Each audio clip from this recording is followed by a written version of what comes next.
우리는 주님의 복음을 듣고 모두 크리스찬이 되었습니다. 그런데 그 복음을 듣고 또 주님의 제자가 되었죠. 그런데 주님의 복음이라는 것은 무엇일까요? 주님의 복음은 무엇입니까? 또 주님의 제자가 된다는 것은 무슨 의미일까요? 복음을 듣고 제자가 되는 그 참된 뜻이 무엇인가를 오늘 주님은 우리에게 말씀하고 계십니다. 그 말씀이 오늘 우리에게 계시가 되고 깨달아져서 복음이 들리고 그것이 사라지는 우리 모두가 되기를 예수 그리스도 이름으로 축원합니다. 오늘 본문 가운데 예수께서 요한이 잡혔음을 들으시고 갈릴리로 물러가셨다가 13절에 나사렛을 떠나 스불론과 납달리 지경 해변에 있는 가버나움으로 가서 사시니 가버나움으로 주님이 가셔서 그곳에서 첫 말씀을 선포하며 복음의 역사를 시작하고 계십니다. 그런데 가버나움은 갈릴리 땅의 가장 중심되는 도시죠. 그리고 가장 흑암이 끼어있는 갈릴리라는 땅 자체가 모든 이방 민족들이 돌아가면서 근동 아시아의 패자들이 다 지배했던 곳입니다. 그들이 지배하는 곳마다 그들의 문화가 들어오고 민족들이 섞이면서 그 누구도 이스라엘의 모든 사람들이 갈릴리에서 선한 것이 나올 수 없다고 이야기하는 그 갈릴리 땅, 거기에서도 도시, 그곳에서도 가장 어두운 가버나움에서 주님이 사역을 시작하려고 하고 계시는 거죠.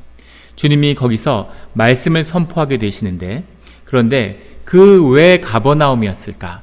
가버나움에서 시작하신 오직 한 가지 뜻은 하나님의 말씀을, 주님의 말씀을 이루려 하기 위해서라고 성경은 증거하고 있습니다. 주님의 말씀을 이루는 것, 주님의 선포를 이 땅 가운데 임하는 것, 이것이 예수님의 사역의 중심에 있는 거죠. 그리고 17절에 이때부터라는 게 굉장히 중요한 이야기인데 복음서에 3번 나와요.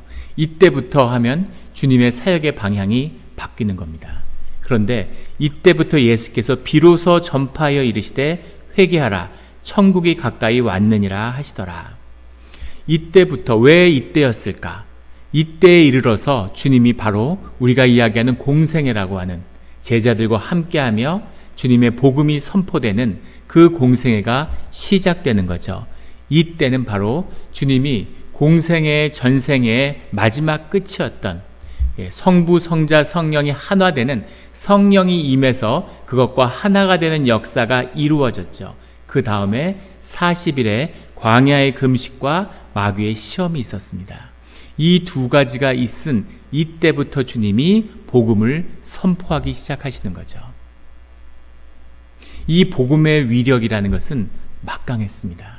이 복음이 선포되고 이 복음을 듣고 그의 제자가 된 11명의 제자가 인류의 역사를 바꿨죠.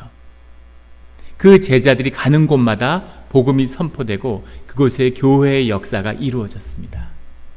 그 교회를 핍박하고 주님의 제자들을 산 사자에게 제물로 넘겨주던 자들도 그 하나님의 복음의 위력을, 생명의 위력을 보고 은혜를 받고 그것을 기록으로 남겼어요. 그것이 복음의 능력이죠.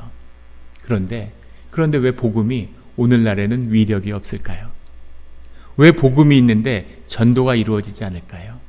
왜 복음이 있는데 교회가 존경을 받지 못할까요? 왜 복음이 있는데 복음이 세상에 영향력을 끼치지 못하는 걸까요? 그 복음의 비밀은 복음이 바로 생명이고 삶이라고 하는 그 실제 때문입니다. 교회가 세상을 차지하고 복음을 잃어버렸죠. 복음이 생명이 돼서 그 복음을 살아야 되는데 삶인데 그 삶이 아니라 그것을 종교화해서 거짓으로 만들어서 교리로, 이념으로, 생각으로 받아들이는 겁니다. 그러니까 아무리 복음을 듣고 아무리 복음을 공부하고 아무리 교리를 학습해도 제자 훈련을 10년을 받아도 그래도 복음을 살지 못하는 거죠. 삶은 거짓 가운데 있고 복음은 생각으로 받아들이는. 그래 믿어. 주님을 믿어서 마음으로 믿어 고백하면, 입술로 고백하면 주의 제자가 됐는데 고백했지. 그러나 에베소의 그 말씀은 로마 시대에 이 사람들을 탄압할 때, 산 사자에게 제물로 줄 때 그때의 고백입니다. 주님을 주라고 고백하면 내가 지금 사자한테 물어뜯겨 죽는데 거기서 목숨과 바꾸는 그 고백, 그것은 복음이죠. 그것은 생명입니다. 그러나 오늘날 주를 믿는다고 하는, 주를 공부한다고 하는 것이 무슨 의미가 있습니까? 복음이 거짓인 것을 교회보다 세상이 더 잘하는 거죠. 믿는다고 하는데 믿음에 자신이 없어서 교회 가운데 구원의 확신이란 말이 생겼어요. 제자훈련 교재마다 다 들어가 있습니다. 구원의 확신이. 구원파가 만들어낸 거짓된 교리죠. 그런데 교회들이 그걸 보니까 그럴 법한 거예요. 확신이 없으니까. 구원을 받았다는데 아무리 생각해도 믿어지지 않고 확신이 없으니까 어떻게 구원의 확신을 얻을까? 확신이 있고 없고가 뭐가 중요합니까?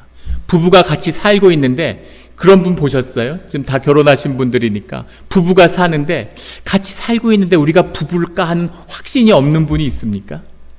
매일 싸우고 막 지긋지긋 징글징글해. 그래도 부부인 것을 의심하거나 왜 부부이라는 확신이 왜 없을까? 이런 분 계세요. 같이 살면서. 부부는 그냥 부부인 거죠. 주님이 우리와 동행하고 주님의 말씀이 우리 가운데 함께하고 있는 것, 그것이 성도의 삶이고 신앙의 길인데 그 길 가운데 있으면 그것이 그냥 삶인 거죠. 그냥 나로서 사라지는 거죠.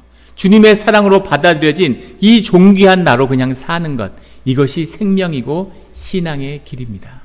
그런데 그것이 없기 때문에 그것이 생각이고 그냥 마음이고 교리고 종교 생활이기 때문에 그래서 믿음도 확신도 없는, 능력도 없는, 그것이 오늘 부패하고 썩어진 교회의 모습이죠. 오늘 주님께서는 그 모든 생명이 시작된 복음이 선포되는 그 말씀을 우리에게 증거하고 있습니다. 이 복음이 증거되기 위해서, 이 때가 오기 위해서는 두 가지 역사가 있어야 했던 것이죠. 하나는 먼저 죽음을 다스리는 겁니다.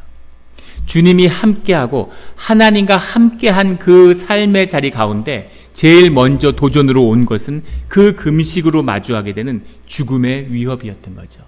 그 죽음을 정복한 자만이 삶이 생명으로 나아가는 겁니다. 하나님은 결단코 너희가 죽는다고 얘기하고 새로운 생명을 살아라 이렇게 이야기합니다. 마귀는 너희는 절대 죽지 않는데 잘못하면 죽는다 이렇게 우리를 위협하죠. 마귀의 권세인 죽음의 권세를 꺾지 않으면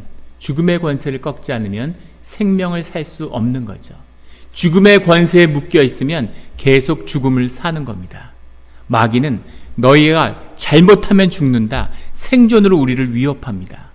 그런데 신기한 것은 그 죽음이라는 것을 우리가 대면하게 되면, 그 죽음을 주님의 이름으로 대면하게 되면 생명이 솟아나게 되어 있는데, 그런데 그 죽음을 생명이 없이, 주님의 말씀이 없이 그 죽음을 우리가 마주하게 되면 죽음 앞에 무릎을 꿇고 무기력해진다는 거죠. 그래서 죽음이라는 것을 마주하면 사람들이 무기력해지는 거예요. 암 선고라는 게 있죠. 암을 진단하는데 암 선고라 그래요. 당신 암입니다 이러면 사람이 기가 꺾이고 그때부터 아픈 겁니다. 아무렇지 않고 삶에 아무 문제가 없었는데 건강하게 잘 살았는데 경제적 여유도 있고 삶의 여유가 있어서 2박 3일 종합검사를 받고 나니까 병원에서 암종양이 있다는 거죠. 그러면 그때부터 몸이 아프고 온몸에 암이 걷잡을 수 없이 퍼지는 거죠. 내가 암을 받아들이는 거죠. 죽음을 받아들이는 겁니다. 그래서 T세포라는 것이 암을 다스려야 되는데 그것이 힘을 잃어버려요. 몸에 암이 확 퍼지는 거죠. 그래서 멀쩡한 사람이 1년 뒤에는 암으로 죽게 되는 것, 이것이 영과 생명 가운데 일어나는 일입니다. 누구도 정밀하게 검사하면 다 암세포가 있죠. 그런데 암을 다스리면 되는데, 생명의 능력이 암을 다스려야 되는데, 그런데 그것을 마주하는 순간에 그 능력에 꺾여버리고 마는 것. 90이 넘은 그런 노인이 계세요.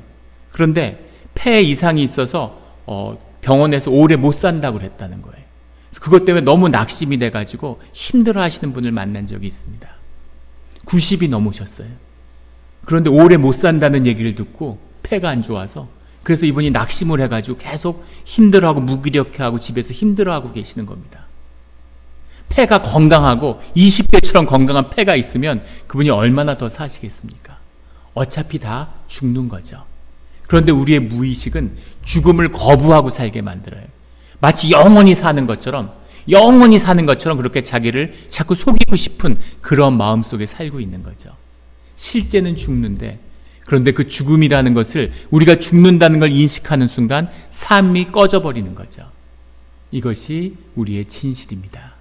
그런데 주님은 우리가 이미 죽어 있고 죽음을 살고 있는데 너희가 새 생명을 마주해서 생명을 사는 삶을 열어야 된다, 이렇게 말씀하시는 거죠.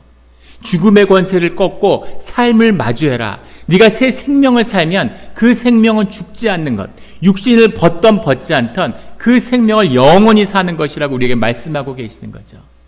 육신이 내 생명이고 내가 내 주인이 된다는 거짓된 에고로 사는 자, 그런 자는 죽음과 함께 끝나는 겁니다. 그 삶이.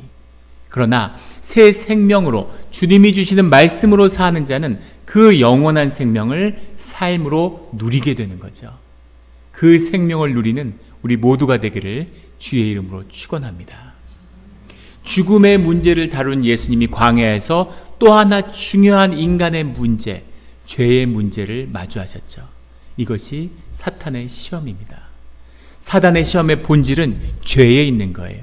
인간의 중요한 약점, 그 죽음의 권세로 인간을 흔들었는데 그 두 번째, 죽음의 권세를 이기고 나면 죄의 권세가 기다리고 있는 거죠. 우리 모두는 죄를 짓고 살고 있습니다. 우리는 주님께 벗어나 있기 때문에 죄의 문제가 우리를 항상 묶고 있죠. 그런데 우리의 죄에 대해서 성경은 두 가지를 이야기하고 있어요. 하나는 우리가 흔히 말하는 죄사함을 받았다고 할 때 신스입니다. 죄들이죠. 우리의 죄의 성향이 몸 밖으로 드러난 거죠. 이 죄를 주님이 용서해 주세요. 그것을 위해 십자가의 보혈을 흘려주셨죠. 그런데 또 하나의 중요한 죄의 문제가 있는데 성경에서 대문자 S를 쓰는 신입니다. 죄의 성향이죠. 죄성이라고 부르는. 우리의 육신 자체가 죄성을 가지고 있어요. 그래서 그 죄성이라는 것은 몸의 성향이고 우리 가운데 숨어있는 죄의 속성이죠. 이것은 사함이 없는 겁니다. 그래서 우리는 용서받은 죄인으로 사는 것이죠. 왜 주님은 우리의 이 죄된 성향, 이 육신의 몸까지도 구원해 주지 않으셨을까? 주님이, 그것이 성경이 우리에게 주는 가장 큰 질문이죠. 왜 그러셨을까요?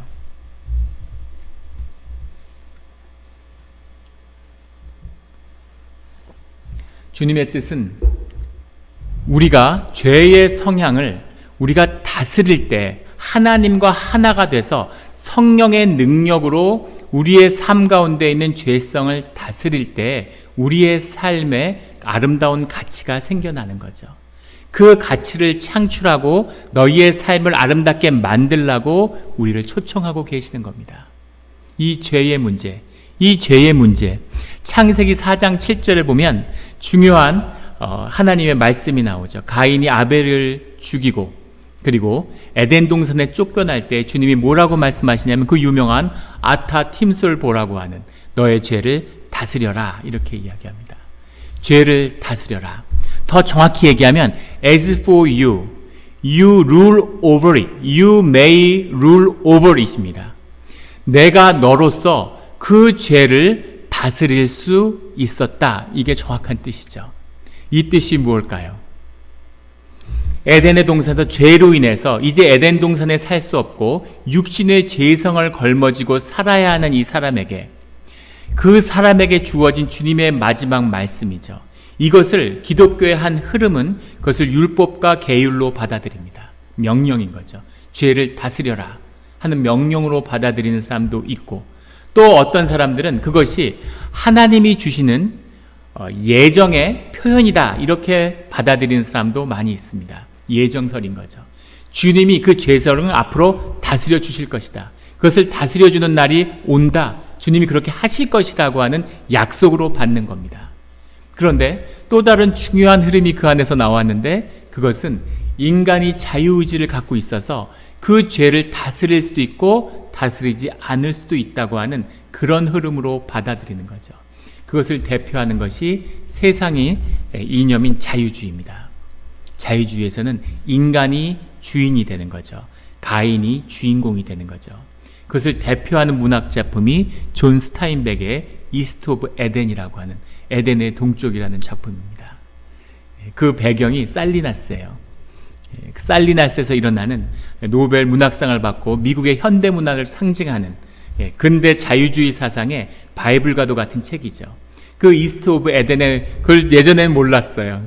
여기 와서 그 책을 다시 보면서 거기에 나오는 모든 지명들이 이 지역에 있는 지명인 걸 보고 되게 신기하더라고요. 거기 그 책에는 해밀턴가라고 하는 한 가문과 트레스크라고 하는 가문, 두 가문의 이야기죠. 여기서 해밀턴 가문이 사실은 존 스타인백의 외가의 이야기라고 하죠. 존 스타인백의 그 두 가문의 이야기가 나오는데, 존 스타인백이 이 책을 썼던 것은 바로 창세기 4장 7절에 나오는 이 팀슬이라는 말 때문이었다고 합니다. 하나님이 말씀하시는, 하나님이 주시는 이 가장 위대한 질문, 이 질문의 참된 뜻이 무엇일까를 존 스타인백이 고민하면서 수많은 신학자들을 찾아다니고 문헌을 찾으면서 그것을 고민했다는 거죠. 그 참된 뜻, 그 가문의 트레스크가에 속한 아담이라고 하는 한 사람이 있습니다. 그 아담과 같은 이름을 가진 아버지 아담이죠. 그에게는 맏아들 에런이 있고 동생 칼이 있죠. 형제의 순서가 바뀌었어요. 에런은 얼굴도 잘생기고 신실하고 아버지의 뜻을 따라서 살고 있는 그런 사람입니다. 그리고 동생 칼은 55년에 영화로 만들어진 제임스 딘이 맡았죠. 제임스 딘이 맡았는데 형 에런보다 동생 칼을 맡은 그 제임스 딘이 완전히 근대 뭔가 청년의 상징 같은 제임스 딘의 매력을 반항적이면서도 공허한 눈빛에 있다. 누가 그렇게 묘사를 했는데, 현대인의 어떤 상징적인 그런 인물로 제임스 딘이 자리 잡게 되는 그런 영화죠. 소설은 안 읽었어도 영화는 다 보셨죠. 그 제임스 딘이 역할한 칼이 있는데, 칼은 아버지께 반항하고 아버지와 뜻에 따르지 않는 그런 자식이죠. 그런데 아버지가 엄마하고 이혼을 합니다. 어머니가 살리나스 시내에 있는 유곽에서 일을 하고 있죠. 아버지는 이혼한 다음에 사업을 해서 가난을 이겨내고 잘 살게 됐습니다. 아들도 훌륭하게 잘 키웠죠.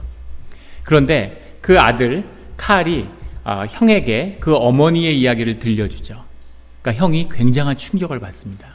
그 충격 때문에 군대를 자원해서 입대하게 되고 고향을 떠나기 위해서 군대에 갔다가 죽게 되죠. 그 사망 통지를 보고 아버지가 쓰러지게 됩니다. 아버지가 쓰러져서 마지막으로 죽어가면서 그 칼에게 그의 입에 대고 So Timshel 이라는 말을 듣고 죽게 되죠. 성경의 마지막 이야기, 가인에게 이야기하는 하나님의 목소리를 소설에는 아버지가 아들에게 들려주는 거죠. 영어로는 팀쉘로 받았는데, 팀쉘이 뭐냐? 사실은 팀쉘은 뒤에 동사가 붙으면 마지막 발음이 죽기 때문에 팀슬이 돼야 맞는데, 아마 히브리 문법을 잘 몰랐는지 영어식으로 그냥 팀쉘이라고 썼어요. 책에는 팀쉘, 너는 너의 죄를 다스릴 수도 있었다라는 얘기죠. 그 죄를 다스리는 참뜻, 그것을 깨달는 것이 인간성의 본질이라는 거죠. 그 죄를 다스리는 비밀, 죽음을 이겨내는 그 비밀이 사실은 주님과 하나 되는 것에 있었다고 하는 것을 성경은 우리에게 분명히 보여주고 있습니다. 그것이 우리 인류에게 가장 중요한 문제인데, 그 문제를 우리 가운데 풀 수 있는 것은 주님밖에 없으시다는 거죠. 예수 그리스도가 하늘의 하나님이신데 이 땅에 오셔서 인간의 육신을 입고 그 생애 가운데, 그 생애가 시작되는, 전혀 새로운 삶이 시작되는 그 시작의 마지막 끝에서 보여준 것은 하나님과 하나가 돼서 죽음의 권세와 죄의 권세를 꺾는 것에 있었음을 우리에게 보여주고 계시는 거예요. 하나님과 하나가 돼서 생존을 넘어서고 죄의 문제를 해결받기 전에는 복음이 우리에게 복음이 될 수 없는, 복음이 우리에게 삶의 진실이 될 수 없는 것, 이것이 인간의 문제인 거죠. 주님의 주시는 질문을 깨달아서가 아니라 그 질문에 대한 답이 준비되어 있어야 그 질문이 우리 삶의 진짜 질문이 되는 거죠. 이것이 복음의 비밀입니다. 이 복음이 예수 그리스도에게 선포될 때 그 말씀을 받는 자들은 주님이 복음 안에서 하나가 되는, 하나님과 하나가 돼서 죄의 권세를 꺾고 죽음의 권세를 꺾은 자들의 삶의 연합이 무엇인지를 보여주시는 것, 이것이 공생애죠. 그 일을 이미 주님은 이루고 시작하시는 겁니다. 그 역사가 우리 가운데 이루어지는 것이 공생애의 본질인 거죠. 주님 안에선 이미 이루어진 것입니다. 주님이 이루신 이 뜻이 오늘 우리에게도 살아있는 복음이 되어서 우리의 삶이 되어서 사라지는 우리 영락 공동체가 되기를 주의 이름으로 축원합니다. 그 일을 이루신 다음에 주님이 제자를 부르시는 거죠. 그래서 베드로와 안드레라고 하는 두 어부가 주님이 불러주셨습니다. 사람을 낚는 어부가 될 것이다. 야고보와 요한이 그 다음에 부름을 받았죠. 이 네 명의 제자를 부르심으로 주님의 생애가 시작되는 겁니다.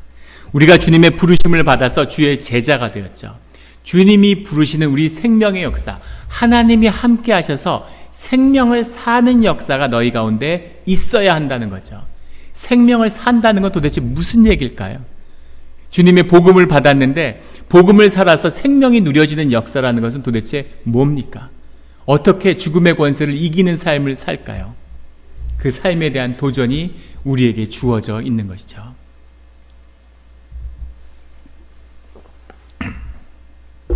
그레고리 페렐만이라고 하는 수학자가 있습니다. 러시아의 수학자죠. 성피테스부르크라고 하는 옛날에 레닌그라드라고 불렸던 도시에 있는 작은 이름 없는 연구소에서 일하는 연구원이에요. 페렐만이라는 사람이 아직 젊습니다. 66년생인데 이미 90년대부터 세상을 떠들썩하게 했죠. 그 사람이 정말로 일반인에게 알려주고 충격을 준 것은 94년에 이 사람 리만 다양체에 대한 영혼 추측이라는 것을 증명해냈다는 거죠. 들어보셨습니까? 리만 다양체에 대한 영혼 추측. 예.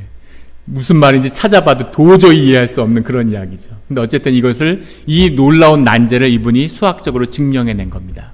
유럽 수학회에서 이 사람에게 유럽 수학자상을 주기 위해서 초청했는데 이 사람이 그것을 거절하고 그 시상식에 참여하지 않았어요. 그래서 이 사람이 누굴까? 그 당시는 아주 젊은 청년이었죠. 30대 청년인데 다들 이 사람이 누굴까 하는 궁금증이 커졌습니다. 그러다 사람들의 기억 속에 사라졌는데 2002년에 푸앙카레 추측이라고 하는, 푸앙카레 추측, 도저히 이해할 수 없는 이야기죠. 7대, 수학계의 7대의 난제라고 합니다. 앙리 푸앙카레라고 하는 프랑스 수학자가 만든 그런 증명식인데 이것을 증명하는 것을 세계 수학계 7가지 난제인데 이 사람이 이것을 풀었다는 거죠.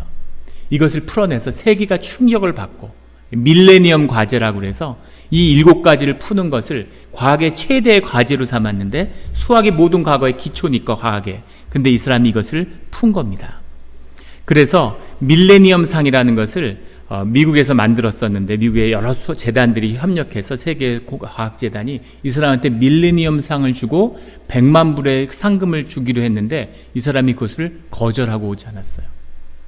그 다음에 2006년에 필지 메달이라고 하는 것이 수학계의 노벨상이라고 하는데 노벨상은 10명이 받잖아요. 분야별로. 매년 받습니다.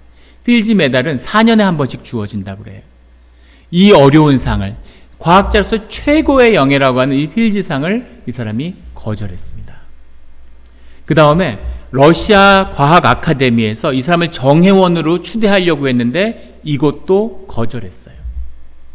몇 밀리언의 상금이 주어지는데 이 모든 것을 거절하다가 이 사람이 쫓아오는 기자에게 뭐라고 자기의 소감을 얘기했냐면, 왜 사람들은 수학자를 동물처럼 만들려고 하느냐. 수학을 연구하고 수학을 푸는 것이 내 기쁨이었다는 거예요.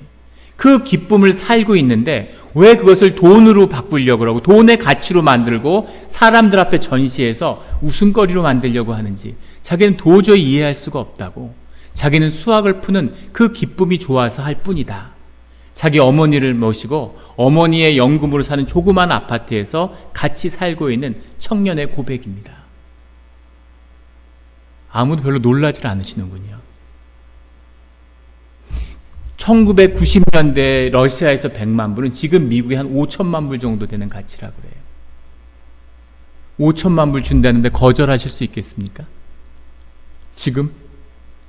뭐라도 다 내도 줄 것 같은데, 장기도 내줄 것 같은데. 그런데 그런 게 아무것도 아닌 거죠. 왜 더 중요한 가치가 있는데, 돈하고는 바꿀 수 없는 가치가 있는데, 그런데 왜 그것을 자꾸 돈으로 바꾸려고 그러느냐? 이 돈으로 프라이스리스한 거를 왜 보지 못하고 그 기쁨을 몇 밀리언 이런 것으로 바꾸려고 하느냐? 그런 것이 화가 났다는 거죠. 왜 세태가 그러냐? 수학을 있는 그대로 그 학문을 기쁨으로 왜 받아들이지 못하느냐? 그거죠. 100만 불이 아니라 100불하고 싸워서 하나님이 이길 수 있겠습니까? 우리의 삶의 자리에서 돈하고 하나님하고 싸우면 누가 이길까요?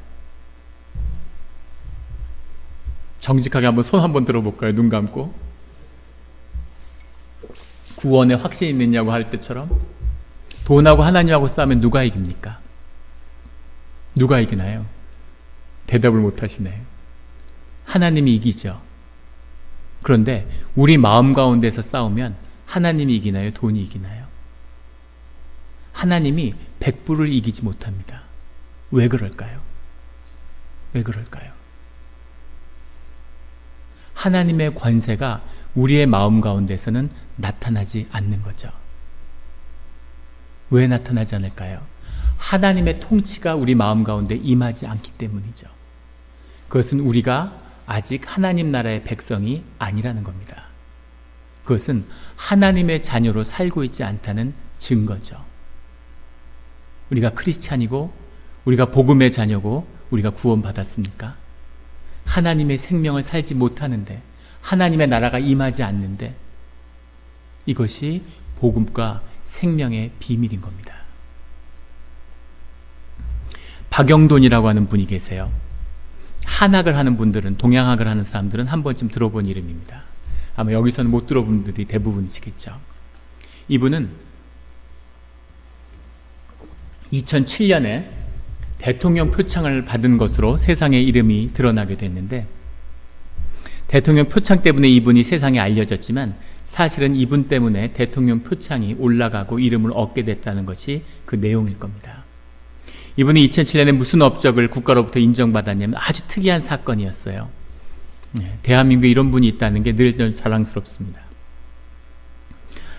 학자한테 대통령 표창이 주어지는 일이 별로 없죠. 대부분 뭐 정치나 경제인들 이런 사람들이 나눠 갖고 상이 아무것도 아니라고 느껴졌는데 국가가 이분의 공적을 기리는 거죠. 이분이 35년 동안 노력을 해가지고 인각사에 있는 보국국사비라고 하는 것을 완역을 해냈습니다. 보국국사비라고 하는 것이 고려 충렬왕 때, 고려 말에 보국국사, 승려 일연, 삼국유사의 저자죠.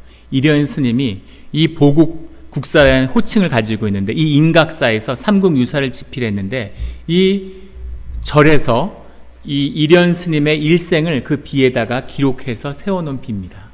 근데 지금은 그 비가 다 깨져서 비문의 10%밖에 남아있지 않죠. 근데 이분이 그 탁본을 30여 가지를 세계에서 구해다가 그것을 번역해냈어요.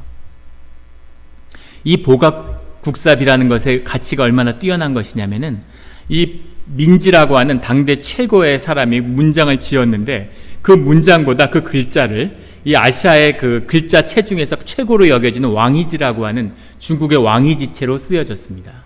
왕이지체라는 것을 왕이지의 글자를 모아서 집자라고 해서 글자를 모아서 새롭게 이 비문을 완성했어요. 이것이 얼마나 힘든 일인가 하는, 당 태종 때 당나라의 태종이 이렇게 왕이지체를 좋아해서 왕이지체를 집대성해서 성교문이라고 하는, 성교서라고 하는 책을 만들었습니다. 성스러운 가르침 이런 뜻이죠. 예, 오해하시면 안 돼요. 예, 성교서라는 걸 만들었는데 거기에 왕이지체를 집자를 해서 만들었습니다. 국가에서 한 일이에요. 근데 그것으로 1200자를 만들었어요. 그런데 이 보국국사비라는 건 놀랍게도 4050자로 되어 있습니다. 근데 이것을 단 한 사람, 주커라고 하는 한 스님이 7년 만에 이것을 완성시켰다고 기록에 남아 있습니다. 미스테리죠. 어떻게 국가가 25년이 걸려가지고 1200자를 만들었는데 한 개인이 이 7년 만에 4050자를 완성시킨 거죠. 그래서 이 비문이 남겨 있는데, 광해군 일기에 보면 조선왕조실력에 중국에서 이 보국국사비의 탁본을 떠서 중국에 보내라고 요구한 기록이 남아 있습니다. 그래서 이걸 자꾸 탁본을 떠서 외국에 알려졌기 때문에 이것이 30여 판본이 미국, 일본, 유럽에, 중국에 퍼져 있는 거죠. 그래서 10%밖에 남지 않았는데 이 고문서가 복원될 수 있었던 겁니다. 이 박용돈 선생이 한 중고서적에 갔다가, 을지로에 있는 중고서적집에 갔다가 우연히 그 판본을 구하게 됐어요. 그래서 그 판본이 뭘까 처음 보는 건데, 그래서 주변에 있는 한학자들한테 물어보고 사람들한테 물어봐도 아무도 그게 뭔 건지 모르는 겁니다. 그래서 호기심과 궁금증에서 그것을 번역을 시작한 거죠. 우편을 갖다 놓고 펴놓고서 그것을 해석하고 쫓고 추적하는 작업을 35년에 걸쳐 해서 그것을 번역해낸 거죠. 30개의 판본을 다 모았어요. 박용돈 선생은 초등학교밖에 안 나온 사람입니다. 35년 동안 그것을 번역하는데, 그것을 해석하는데 그럼 뭘 먹고 살았을까? 5년은 한 고등학교에 정원사로 일했고, 이분이 전북 완주 출신인데 부산에서 살았어요. 그리고 30년은 부산에 있는 경남고등학교의 수의로 살았습니다. 그러면서 이 초등학교밖에 나오지 않는 고등학교의 수의로 살고 있지만 그 대한민국의 학자들 누구도 못 해낸 일, 그 일을 이분이 혼자서 해낸 거죠. 이것이 생명의 역사입니다. 이분이 이것이 기쁨이 있고 이것이 즐거움이 있고 이것을 하는 게 좋았다는 거예요. 하면 할수록 더 기쁨이 있고 빠져들어서 그걸 했다는 거죠. 이 보국 국사비의 마지막에 나오는 16글자가 있습니다. 거파룡서 산하계신 차비독전 삼음불린. 거파통소 산하계신 차비독전 삼음불린. 모든 것이, 이 모든 것, 세상이 모두 불타 없어져 버려도 이 비문만은 남아서 보존되게 하소서라고 하는 말씀, 마지막에 나오는 말이죠. 이 말이 박용돈 선생을 사로잡은 거죠. 도대체 뭘까 이 비문이? 세상의 모든 것이 불타 없어지는데, 그런데 살아남아서 꼭 이것만은 남아야 하는 이 비밀이 뭘까 하는 거죠. 이 비밀이 무엇이었을까요? 승려였던 일현이 삼국유사를 집필함으로 한국 민족은 한국 민족이 된 겁니다. 한국인이 한국인이라는 정체성은 삼국유사에 남아있는 거죠. 유대인이 유대인이 될 수 있는 것은 바벨론의 포로로 끌려간 그 시기에, 유대인이 사라져버릴 수도 있는, 노예로 없어져 버릴 수도 있는 시절에 그들이 다시 성경을 쓰고 편집했죠. 성경이, 주님의 말씀이 우리다. 사람들이 섞이고 세상의 유대인의 모든 것이 다 무너졌지만 우리가 주님의 백성일 수 있는 오직 그 비밀은 성경에 있다는 것을 그들이 깨닫고 받아들인 거죠. 몽골의 침입을 받고 변발을 하고 성을 바꾸고 모든 한민족의 모든 것이 다 무너져 내렸는데, 이 80년의 집권 동안 아무것도 남지 않는 이 고려에서 고려를 지킬 수 있는, 한국 사람이 될 수 있는 한민족의 뿌리가 뭘까? 이것을 고민하는 한 승려가 절에서 삼국유사를 쓴 겁니다.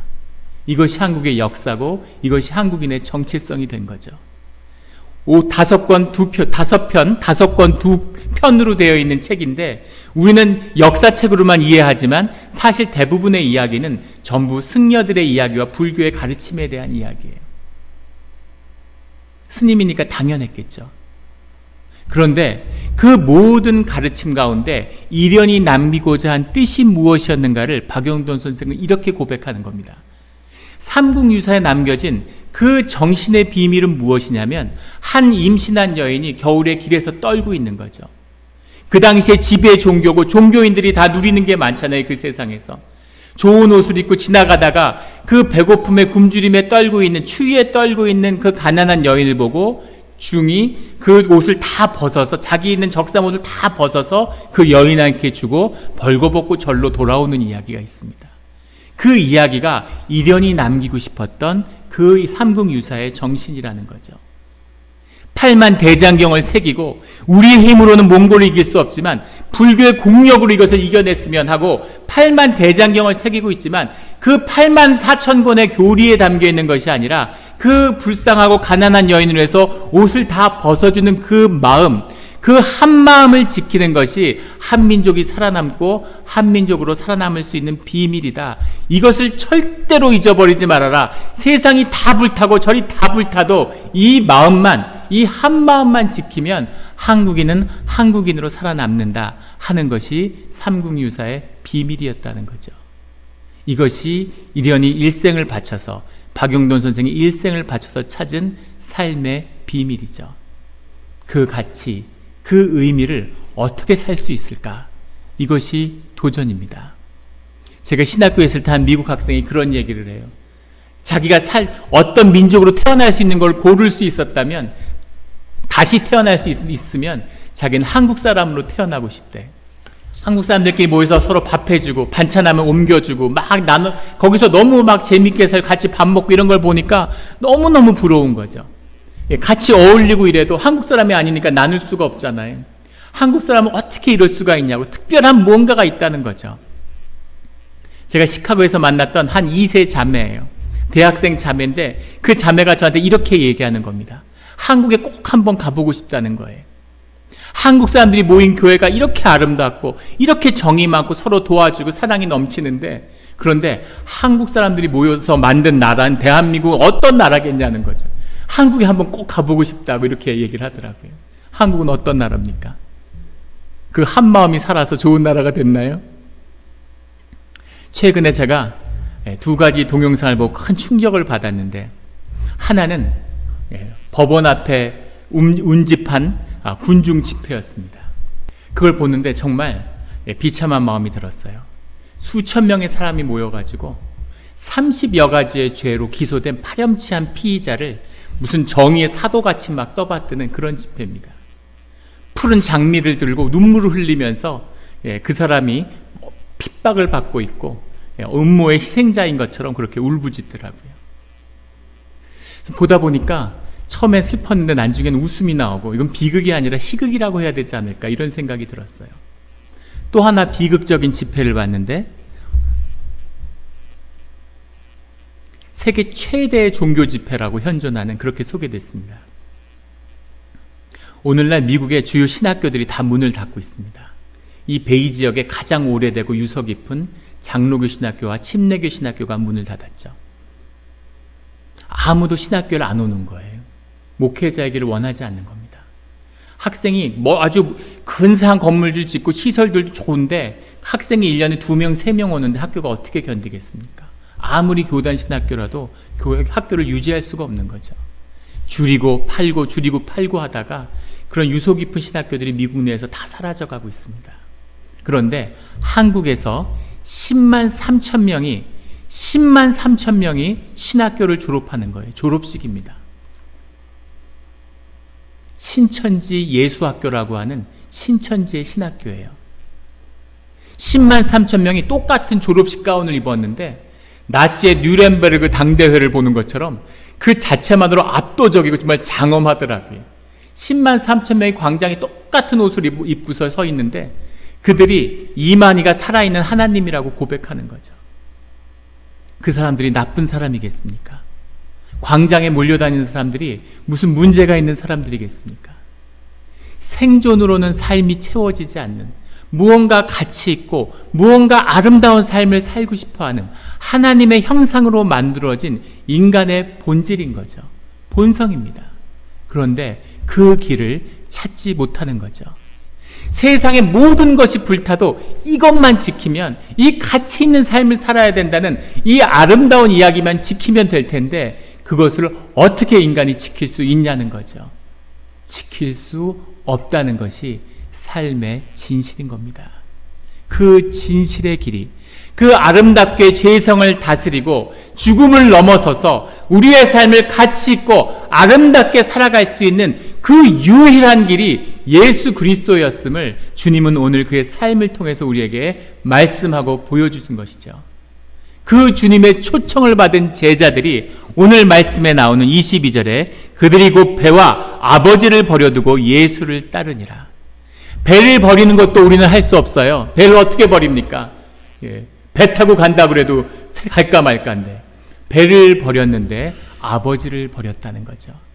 아버지는 우리의 삶, 우리의 현실의 삶, 우리의 육신의 삶, 우리의 현상의 삶의 가장 마지막의 단계에 있는 가족의 상징입니다. 그것을 어떻게 버릴 수, 가장 귀한 것이지만, 하지만 절대도 아니고 완전한 진실도 아니죠. 그것도 육신을 벗으면 우리가 벗어야 할 현실의 것입니다.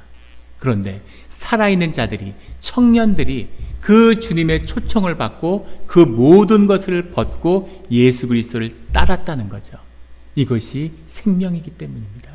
이것이 가치이기 때문인 거예요. 이것이 우리의 복음입니다. 복음은 나로서 주님 안에서 살아가는 거죠. 그 삶이 주님과 연합되어 있다면 그 삶의 역사가 꽃을 피우는 거죠.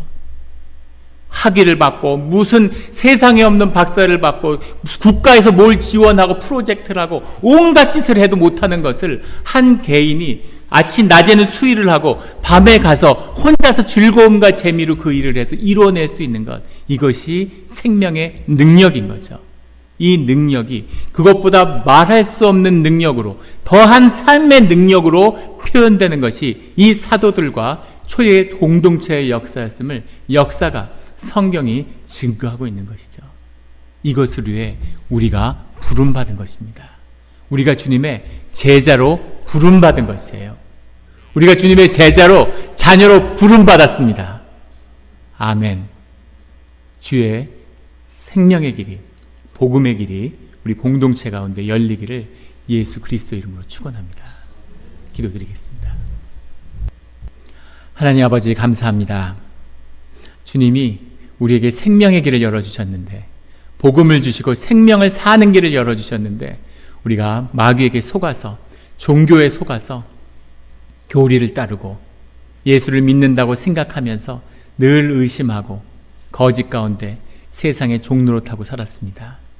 세상을 선물로 주고 다스리라고 말씀하셨는데 권세가 무엇인지 다스리기는커녕 세상에 무릎 꿇고 생존에 벌벌 떨면서 노예 생활을 하며 살아왔음을 주님이 아십니다. 주님, 생존을 넘어서는 생명의 아름다움을, 삶의 가치를 피워내는 우리의 자리가 되게 하여 주시옵소서. 주님을 영접한 자녀들이 주 안에서 공동체를 이루는, 삶의 연합을 이뤄내는 교회의 신비가 우리 가운데 풀어지게 하여 주시옵소서. 모든 것을 주께 맡기며 의지하며 감사하며 그 길을 가겠습니다. 감사드리며 예수 그리스도의 이름으로 기도드렸습니다. 아멘.